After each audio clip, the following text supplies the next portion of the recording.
بسم الله الرحمن الرحيم. مشاهدينا الكرام، السلام عليكم ورحمة الله وبركاته. أهلا بحضراتكم في لقاء متجدد من برنامج قوارير. قال تعالى: يا أيها الذين آمنوا كتب عليكم الصيام كما كتب على الذين من قبلكم لعلكم تتقون. الله سبحانه وتعالى قال لعلكم تتقون. كلمة التقوى هنا بتلخص هدف من أهداف الصيام، ولعل يكون هو الهدف الأساسي من الصيام، هي التقوى. التقوى مش معناها اننا نمسك عن الطعام وعن الشراب، او ان احنا نفضل جعانين، والامور الشكلية فقط اللي بعض الناس بتفتكر ان هو ده هدف الصيام. لا، ابدا على الاطلاق. التقوى معناها ان النفس تهدأ، نفسك تكون هادية، وان الغضب يكبح، وان اللسان يتحفظ، لا يلفظ أبدا أي قول أبدا أو لفظ مشين أو فيه أي شيء جارح لأي حد. والتعامل مع أقرب الناس لينا يكون أرحم ويكون ألين. الصيام جاي علشان يدرب نفوسنا إن احنا نتحكم في غضبنا، مش يضغطنا، مش عشان احنا صايمين وجعانين وتعبانين ان احنا نغضب ونزعق. وبعض الناس بتكسر وممكن تشتم وممكن تعمل حاجات كتير وحشة جدا لا تليق ابدا ابدا بالشهر الكريم. صوت عالي، عصبية على اقل الاسباب، وخلافات ما بين الازواج. طفل صغير ممكن يتعاقب عقاب شديد جدا ويتضرب جامد جدا جدا على حاجة بسيطة، بس تلاقي زي ما يكون الأب أو الأم انفجروا فيه وضربوه جامد جدا. وتيجي نتكلم: أصل أنا صايمة وتعبانة، وهو يقول: أصل أنا صايم وجاي من الشغل تعبان. لكن الحقيقة إن الصيام مش هو السبب، مش هو اللي بيخلينا نكون متعصبين ومتضايقين. طب إيه السبب الحقيقي؟ هو إن الصيام كشف اللي محتاج في نفوسنا إن احنا نصلحه ونهذبه. الصيام بس هو كشف الأمر، كشف إن احنا نفوسنا محتاجة تتغير ومحتاجة تتهذب. النبي صلى الله عليه وسلم علمنا المعنى الحقيقي للتقوى في الصيام، فقال إيه عليه الصلاة والسلام؟ قال: فإذا كان يوم صوم أحدكم فلا يرفث ولا يصخب. يعني لا قسوة ولا صوت عالي ولا أذى اللي حوالينا أبدا. في حلقتنا النهاردة بإذن الله تعالى هنتكلم عن إزاي نفهم التقوى صح من الصيام، وإزاي نخلي الصيام هو اللي بيهدي نفوسنا ويخلينا أهدى ويهدي من عصبيتنا، وإزاي نحول رمضان من شهر ناس كتير بتقول إن أنا ببقى متوترة ومتضايقة ومخنوقة مش طايقة حد يكلمني وروحي في مناخيري وكل الحاجات اللي بنسمعها دي، لشهر فعلا تربية واحتواء واحترام وبناء لأسرة متوازنة متحبة. هنعرف كل التفاصيل دي مع ضيفتنا اللي مشرفانا، الأستاذة خديجة برهان، المستشارة الأسرية والتربوية. السلام عليكم يا أستاذة خديجة، وكل عام وأنت بخير، تقبل الله منا ومنكم. يا أهلا وسهلا، حياك الله أستاذة ندى، وكل عام أنت والمتابعين وأسرة السلام الفضائية بخير وصحة وعافية. تقبل اللهم الله آمين. منا جميعا صالح الأعمال يا رب العالمين، يا ونسأله رب. أن يبلغنا وأن يعيد علينا رمضان أعواما مديدة ونحن في آمين. ثوب الصحة والعافية يا رب يا العالمين. رب. يا رب، اللهم آمين يا رب العالمين. أستاذة خديجة، احنا عنوان حلقتنا النهاردة رمضان مش صيام وبس، هو بناء لأسرة متوازنة. وبناء عليه هنبدأ معاكي حوارنا. ليه رمضان بيظهر مشاكل أسرية أكتر في بعض البيوت؟ بنلاقي رمضان جه وناس تقول المفروض داخل علينا بالخير والفرحة والبركة، لا ده دخل علينا والمشاكل كترت والتوتر زاد والعصبية والمشاكل. ليه يا أستاذة خديجة؟ طيب، هو شهر رمضان سبحان الله من الشهور اللي انت بتقدري تشوفي فيه المفارقات والفواصل الزمنية والسلوكية في الناس. فرمضان لما بيجي هو ما بيجي كده كشهر عادي وبيدخل علينا دخول عادي، انما سبحان الله كلنا طوال السنة نتحرى هذا اليوم، يعني في رمضان احنا نبلغه.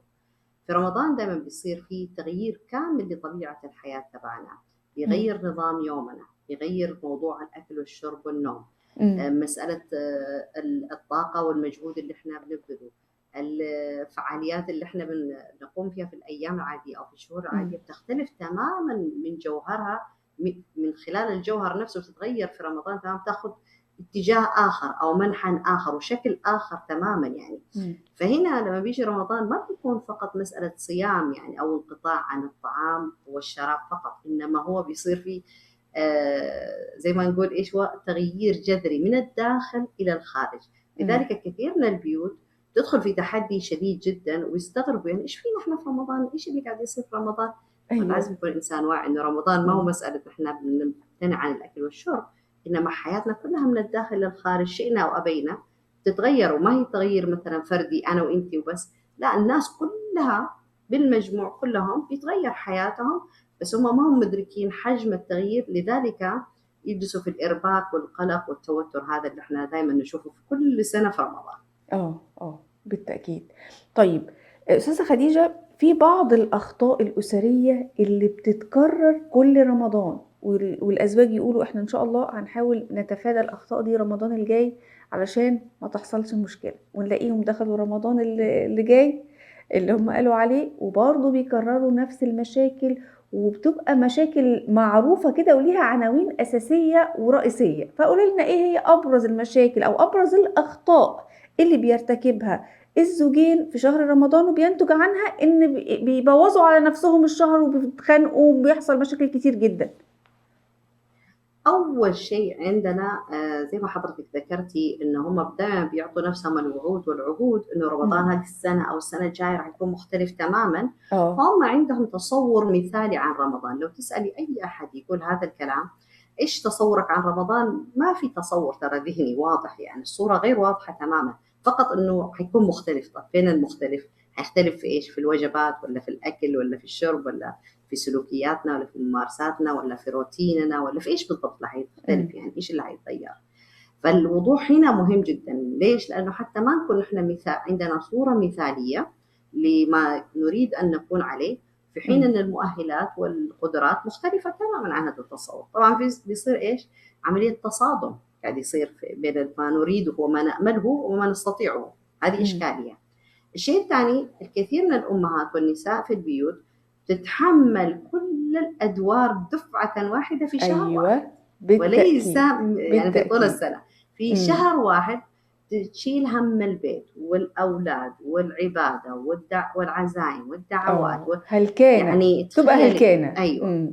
فشوفي أنت حجم الضغط النفسي الشديد الذي تواجهه المرأة في شهر رمضان، فبيصير عبء نفسي كبير جدا يعني مسلط عليها وما تقدر تنسحب منه، لأنه أساسا الرجل رامي كل الثقل عليها في طول السنة. رمضان بالضعف بيصير يعني. ليش؟ لأنه بيدخل مسألة الدعوات العائلية وعزائم الإفطار والسحور ومش عارفة إيش وتنسيق الأكل وتنسيق الدعوات، يعني جهد صراحة يعني قاتل للأم. الشيء اللي بعده الناس تستخدم في رمضان مع الأسف الشديد استخدام اللفظ الديني أو الاستخدام الدين للضغط، لممارسة الضغط على بعضنا البعض. معليش اصبروا تحملوا رمضان ومش عارف إيش وكذا، ما تعرفي يعني بعد رمضان يعني مثلا ننطلق وننفلت مثلا يعني مش منطقي الكلام بالظبط. ويتقال فعلا زي ما حضرتك قلتي، هي جمله بتتقال ده كلها كام يوم وهيخلص، بعد كده بيعملوا اللي انتوا عايزينه، والجمله دي الحقيقه يعني قاسيه جدا نقاتل يعني بالظبط جدا. يعني انت رمضان يعني انت صايم، طيب ماشي انا صايم وانت صايم، المفروض ايش يكون سلوكياتنا؟ يعني انا صايم واحد يأذيني ويكون اساسا اللي قاعد يأذيني صايم، مباح له انه يأذيني وانا اتحمل واصبر؟ غير منطقي ابدا يعني استخدام الدين في هذا الجانب. كمان عندنا مشكلة كبيرة اللي هي العصبية الزايدة في نهار رمضان وقرب وقت الإفطار، يصير في عملية انفجارات غير مفهومة مش طبيعية. إيش بكم أنتم؟ يعني هذه إشكالية كبيرة جدا. طبعا كمان عندنا الأطفال صراحة بيواجهوا ضغط نفسي شديد جدا في رمضان. ليش؟ لأن إحنا نبغاهم يصوموا. والمشكلة مو في إن إحنا نبغاهم يصوموا، إحنا ما عندنا خطة لصيامهم ولا برنامج ولا بنعرف عمرهم ولا كيف التكتيك اللي لازم نسويه عشان يصوموا. ونستكبر يعني مثلا إذا كان صغير وأكل قلنا له يصوم وأكل نعامله كأنه شخص بالغ عاقل ونقض صيامه بالإفطار يعني، فضغط نفسي شديد جدا يواجهه ده غير رمضان. كمان ان هو لذلك يعني مش العقاب، ده غير ان هو مثلا بيبقى مش قادر يصوم قوي، فبيفضل طول الوقت انا تعبان انا جعان، ويفضل ماشي ورا امه يزن بالمعنى العام كده، يزن زن، فهي ده من ضمن الحاجات اللي هي بتوترها، فتروح يا اما مزعقه او منفجره فيه، او تقول له روح افطر روح افطر بقى خلاص انت وجعت دماغي. لأنه أساسا هو الطفل الصغير ده لم يهيأ نفسيا من الداخل لدخول رمضان. هو المفروض رمضان ده يكون شهر ممتع جدا للجميع، لكن لا في تهيئة للصغار. طيب حتى لما يدخل رمضان ينبسطوا عليه، إنما امم صار رمضان ده عبء نفسي للصغار. فتخيل لما ينشأوا الصغار على أنه رمضان عبء نفسي، وعلى ما يكبروا زي كده طول عمرهم راح يشعروا دائما رمضان هذا عبء نفسي، في توتر. يعني مفهومهم عن رمضان هو عبارة عن عبء نفسي وضغط وتوتر وغضب وزعل ومتى يخلص عشان يدخل العيد ونرتاح من القصة دي كلها. فدي أكثر الأخطاء الشائعة في كل الأسر إلا ما رحم الله سبحانه وتعالى فقط. بالظبط. طيب حضرتك قلتي من ضمن الأخطاء، احنا ذكرنا أخطاء الزوجة بتعملها، لكن احنا عايزين نتكلم دلوقتي عن دور الأب بالذات، وهنتكلم عن دور الأم، ولكن هي يا عيني الله يكون في عونها، هي هلكانة زي ما حضرتك قلتي، بتبقى شايلة عبء كبير جدا جدا طول الشهر الكريم. ولكن دور الأب أو دور الزوج في البيت إنه يحافظ على توازن البيت النفسي والهدوء، وإن ما يبقاش فيه خلافات. المفروض احنا لو هو بيشوفنا دلوقتي من خلال برنامج قوارير، هنقول له ايه يا استاذة خديجة؟ المفروض ان انت تعمل 1 2 3 علشان البيت يكون هادي ما فيهوش عصبية في شهر رمضان وبعد رمضان ان شاء الله. هو احنا نيجي لحديث النبي صلى الله عليه وآله وسلم، عليه ايش قال السلام. لنا؟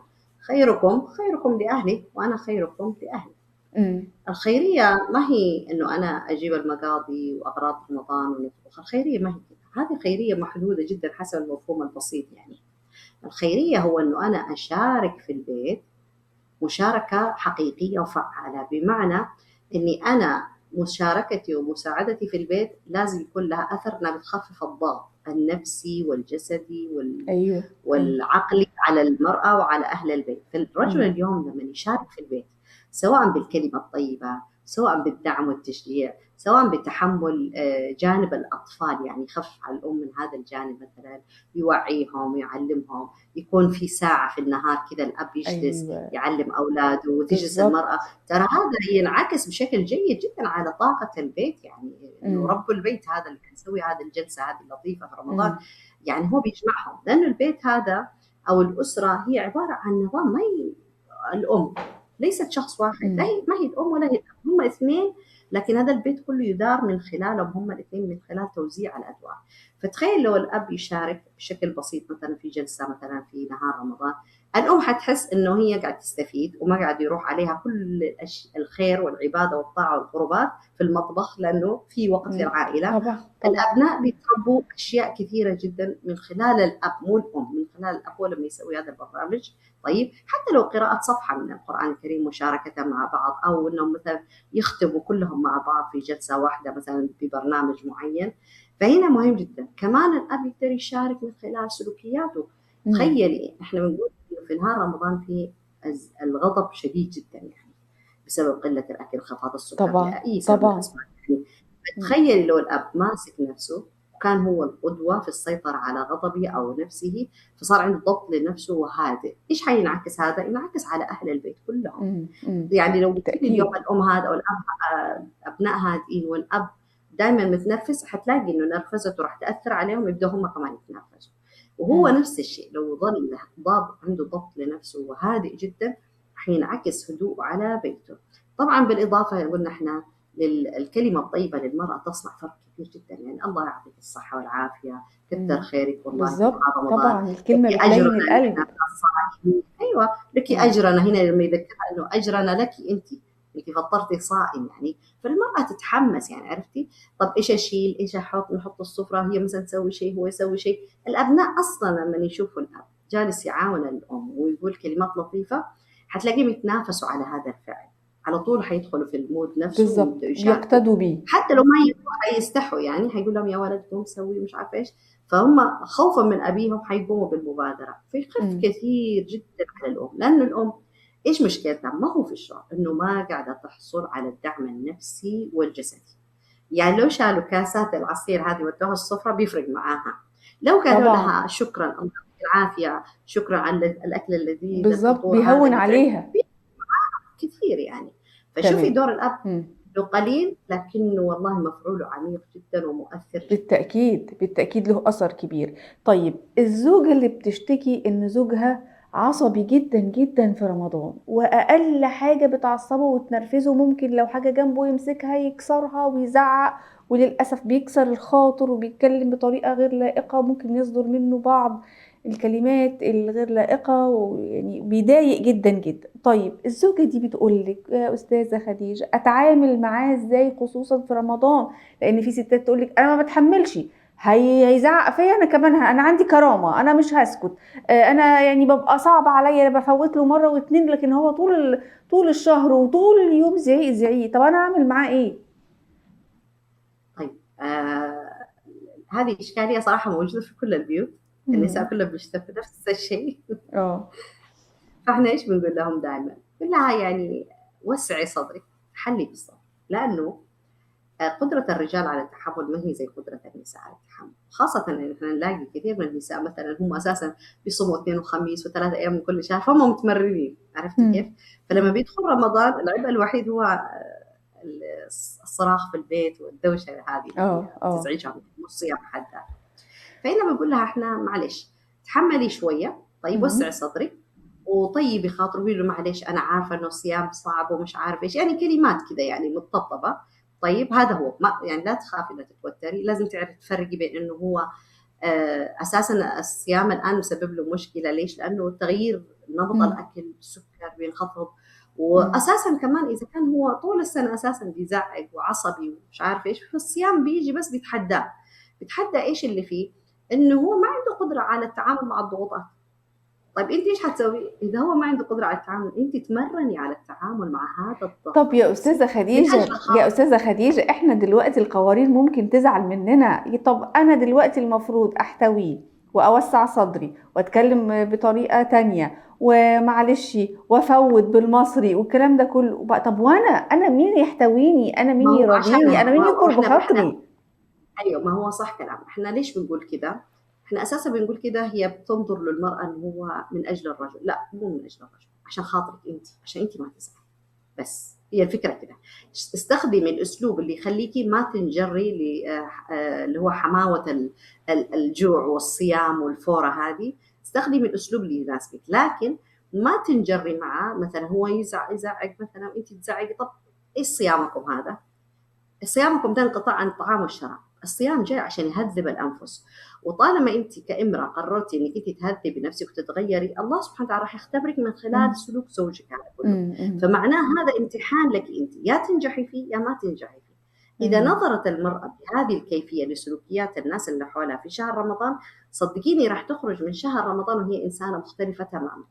لكن لو جلست تقول طب انا كمان صايم وهو صايم، معناها يعني هو طيب صايم وجالس يعني مهتم بتهذيب نفسه، يعني يجرك بالظبط. لهذه النقطة. هذه مم. إشكالية كبيرة. مم. فهنا ما نقدر نقول لها غير إنه اختبار رمضان ما هو في انقطاعنا عن الطعام والشراب. رمضان ما هو نحن نمتنع عن الأكل والشرب، رمضان معناها إن احنا نعيد غربلة أنفسنا ونشوف نقاط ضعفنا فين، نقاط قوتنا فين، ونبني مم. نفسنا من تمام. الداخل إلى الخارج. تمام. مم. النتيجة هي فقط الانقطاع ده كله، هو بسيط يعني. من لم يعني فيما معنى حديث النبي صلى الله عليه وسلم اللي هو صيامه ما منعه غير من الاكل والشرب لكنه ينطلق في الناس، يعني ايش فائده الصيام ده كله؟ ايش الفائده الناس؟ تمام. لانه مم. الصيام ده مم. المفروض ينهى عن الفحشاء والمنكر والبغي والسوء. فتخيل انت كل هذا ما هو جرائم خارج البيت، داخل البيت. السوء مم. والفحشاء والكلام الفاحش، الكلام تمام. السيء، الكلام مم. هذا كله مؤذي. فاحنا نقول لها تعاملي مع الموضوع انه اختبار لقدراتك انت في التعامل مع الضغوطات. بس يعني ما طيب. صراحه انا لن مم. استطيع اقول لها غير هذا الكلام. طيب تمام، احنا محتاجين نصايح سريعة قبل الختام، نصايح عملية البيت هادي وأسرة متوازنة طول الشهر الكريم، بس في عجالة. طيب اول شيء لازم ندرك ان احنا رمضان هو شهر يعني الغنائم فيه كثيرة من كل ناحية.